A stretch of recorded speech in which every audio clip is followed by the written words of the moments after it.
Breaking news tonight, the urgent new coronavirus. COVID-19. COVID-19. Coronavirus. The pandemic blindsided all of us. We were on tour and we were coming home expecting a normal spring season, and we realized as veterans homes and hospitals and churches and big shows started canceling that something was up, and it was pretty serious. So when we got home and realized that we would have to be homebound for the foreseeable future, I don't know, there was a big season of adjustment. We had to figure out how we were going to continue, where we were going to continue. I mean, everybody around us was shutting down. I really wasn't accepting of that. I didn't want to shut down. I didn't want to leave the vets out hanging, waiting for us to come. There had to be a way to make it work. That's partly my personality and partly the responsibility we all felt to kind of navigate what was happening. The journey of adapting everything was pretty tough. I won't sugarcoat it. I wasn't sure we could do it, and I wasn't sure how we would do it. The very first thing we needed was internet. We live in Port Trevorton, and trying to mount any kind of live stream was just not going to be possible. We were exceptionally blessed that one day, out of the blue, a cable company came to town and installed internet. And that was my first step, that God's hand was in this, and that we were heading toward a direction where we could make it work. So after that, I knew I needed cameras, and I knew I needed expertise. So I talked to the guys who normally do our DVD tapings and said, hey, is this possible? How would we do it? I researched churches to go to, auditoriums that we might go to. Nobody would allow us to come in and set up all this equipment and keep it going. I finally came into this studio, our normal dance rehearsal hall, and I thought, well, I guess we're gonna have to do it here. Can we make it fit? So we called the kids from 45 back, we gutted this room, we added all the equipment, and we started doing shows. Now, 2 of those cast members told us they couldn't come back for different commitments, so we had 2 of the kids from 46 come back and join the cast of 45 for 6 weeks of live streams. Once we did our first one, I knew we had it.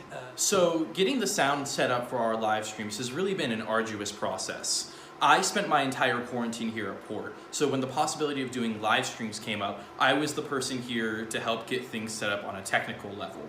We've moved speakers around multiple times from being on that side of the studio to starting from back where they were behind us. So it's really changed a lot, trying to find the right levels and getting the mics to work through a wall and getting that to work through the cameras and everything. But it really just fell into place and has worked out perfectly for what we needed to do. It was kind of nerve-wracking joining the summer show because the group was already established before I got in there. But luckily, I already had 4 years under my belt and knew the recreation way, so it was very easy to come in and fill in the spot. However, it was definitely hard being away for a year to join into a group that was already established and knew their dancing and music so well, because of course I didn't know it as well as they did. Now, I had seen their show a bunch, so I somewhat knew what I was getting into, but not fully.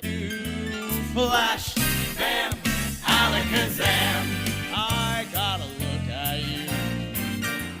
I was nervous coming in mainly because I had seen what it was like when they were touring normally, and so coming in hearing, do you want to do virtual shows? It was a little nerve-wracking to adjust that and learn music that a lot of the members had known already, and some choreography they'd known already, and coming in for people that had been in for 2 or 3 years. So it was nerve-wracking, but it was a good kind of challenge. I was really worried about the reception of it, about the technology of it out in the field.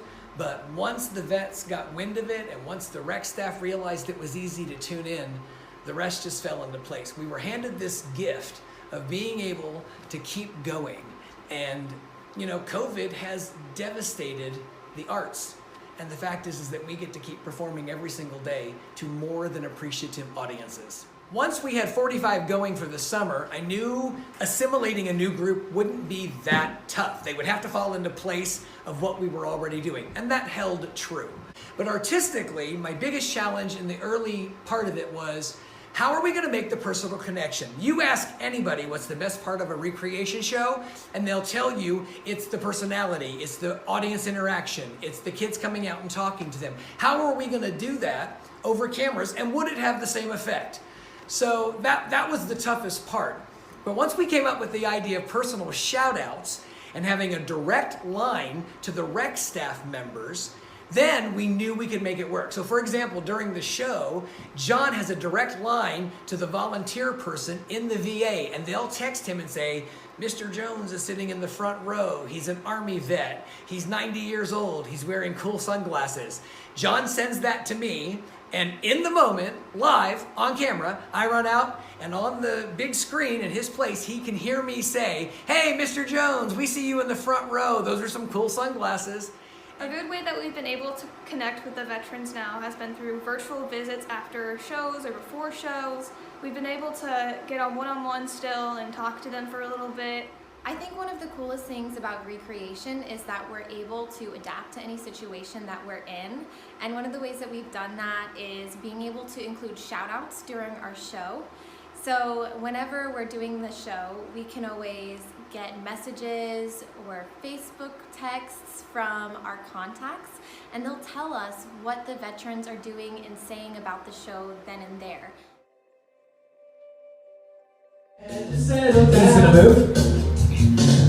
Now play it real straight. Nice. Yes, I call for air.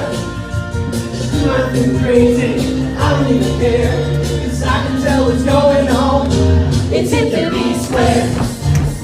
They're all nice. It's in the B square. The typical process for making a recreation DVD involves a big stage, trusses of lights, smoke, a camera crew of at least 8, costumers, folks who are on hand to help and make sure the day runs smoothly.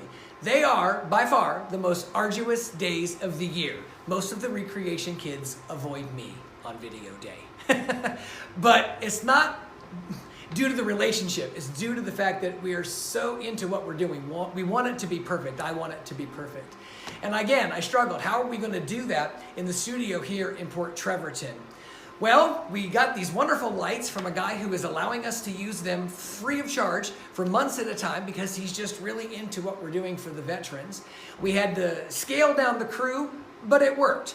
We had to scale down everything to make everything fit. But the one thing we didn't scale down was the professionalism of the show. The kids are on the top of their game, vocally, creatively, dance-wise. Again, they're some of the best kids I've ever worked with, and I'm super proud of what they're accomplishing. When people find out we're in a rehearsal hall, they are flabbergasted that this is where we're doing the show. There's one silver lining in all of this, though, and I didn't expect it. In a time where we're supposed to wear masks and be covered from each other and socially distanced from each other and be wary of each other, the screens and the shows and the live streams and the visits are actually allowing for something that, you know what, we can't really do face to face, and that is get up close and personal for an extended period of time and let the vets see these bright, dedicated faces. Sometimes when we sing in a VA home or hospital, you've got 100 guys in a room, so there are people in the back. This way, everybody gets a front row seat. Everybody gets the personal engagement, and everybody gets that one-on-one attention, which is really what recreation is all about. I was a little bit nervous for filming the DVDs simply because it's something I had never done before coming into the group, and it was just new, but it went very well. It's like, to me, it felt like almost like the big exam for a test. Like, as someone who was still like from before, like the day of that, before then, just getting started here, it was kind of like learning everything, you know, studying everything, and then that just, I guess the nerves were on high just because it felt like that exam day, that big test day. So yeah, I'd be lying if I said I wasn't even slightly nervous. Well, I think the major difference between this year's videotaping and last year's was we had an audience last year. So it was easier to ignore the cameras. And the fact that I had to look at the cameras as they're going close up on me instead of ignoring them, that was, not gonna lie, that was kind of awkward.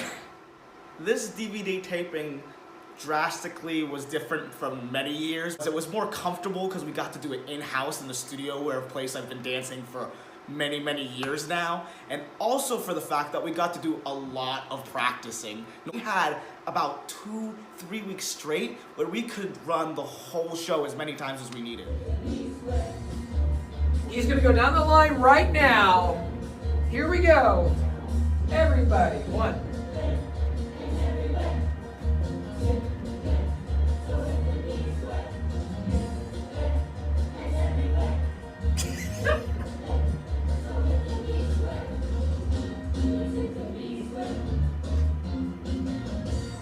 I was very nervous coming into the group to record my first DVD, especially since all the other guys had been here before.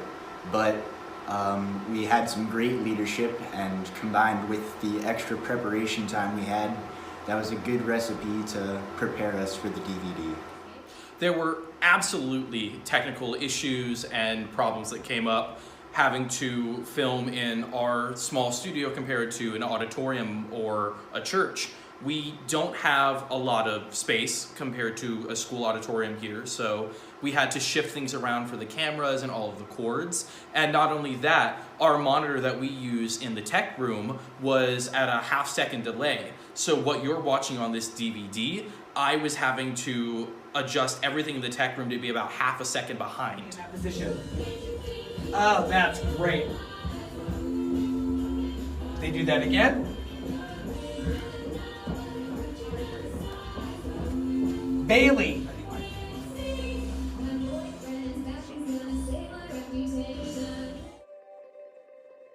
And you can't believe the reaction we've had with that. There's a great shot. I will hold it in dear memory forever because it's from Minnesota, and you can see me on the screen talking to a guy who wanted a personal shout out, and he's got his hands raised in the air.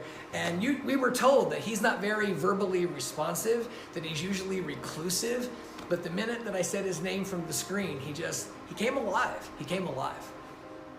The live streams and virtual visits are absolutely making an impact. It might not be exactly the same kind that our personal shows or physical shows have been making, but it's a very important one nonetheless. Veterans have opened up a lot more to the staff members around them about how much they love recreation, even if they can't come and see us personally, or if we can't come and see them, but they still get a very vital entertainment and connection out of what we do for them over a screen. Unfortunately, the VA homes and veterans hospitals are under the most reform right now, so I know we might not be able to get back to them, and they're in a huge period of isolation. So knowing that we are stepping into their facility, even if it's virtually, it's made a huge impact because no one else is. Us being able to see them virtually up close and connect with the cameras up close really makes it special in a time where that's not happening in person as much right now, but we still get to make an impact on them. We get so many positive responses from the veterans homes and hospitals that we perform for, and the shout outs that we get to give every day really do make a difference in their lives, and it really feels good to, be a part of that. But it's nice to be able to see them even if it's through a phone. I think the live streams are helping the veterans to stay connected, especially right now that they are completely isolated, and every time they hear a shout out from Mr. Mahler, they are jumping out of their seats. These virtual visits and the live streams are still making a huge impact. These veterans are very much in quarantine, more than any of us. So just for us to be able to live stream in and then to see other people is such a big thing. I definitely think the live streams are definitely making an impact with the veterans. We get to sing songs with them, we get to just talk and have family for a while when they can't have visitors. Back in 45, we were singing God Bless the USA. And there was this man, he was in a wheelchair, but he had braces on his legs, which helped him a lot, but you could tell he was struggling to stand up. And as he stood up, he took his hat off and put his hand on his heart, and that right there I always think of that the moment we start doing our show in this little space. It's interesting because in a time where so many places are closing and so many missions are compromised, a lot of people have been asking me, where do you think you're going? What's the future hold for the group? You know what? Your guess is as good as mine. I'm praying that we will be able to travel in 2021. I'm pretty sure we'll have to stay put through Christmas this year, and we're working on it. But there again, a silver lining. Because of our commercial needs to raise funding, most veterans' homes and hospitals can't get a Christmas show. They will this year. They'll be able to live stream one, and we'll be able to have those personal shout outs. But once 2021 hits and the chaos of all of this societal and political unrest subsides, because it can't last forever, we will have an opportunity to reassess our direction. My goal has always been to get recreation as far as it can go and just keep expanding the mission, to just keep including more items for the vets, more shows for the vets, more one-on-one interactions for the vets. Have I enjoyed all of this adaptation? Not really. It's not what I was used to. After 28 years of doing something one way, you'd have a hard time too, adapting and doing something different. But man, what a blessing to know that we're being able to get into locked wards when we couldn't if we were there physically. Or that we're able to get into a dementia or Alzheimer's unit multiple times when we couldn't if we were there physically. Or that we can go back to a facility more than once to hit a different ward instead of hitting one specific audience when we're there for one day. So in the midst of all the chaos, there's been some immense blessing. And that's what I'm going to have to take as our future. I'm just going to have to go where God leads us and understand that, as I tell everybody every Sunday and in every variety show, He's in control. This is His mission. We are just His hands going out to celebrate His people.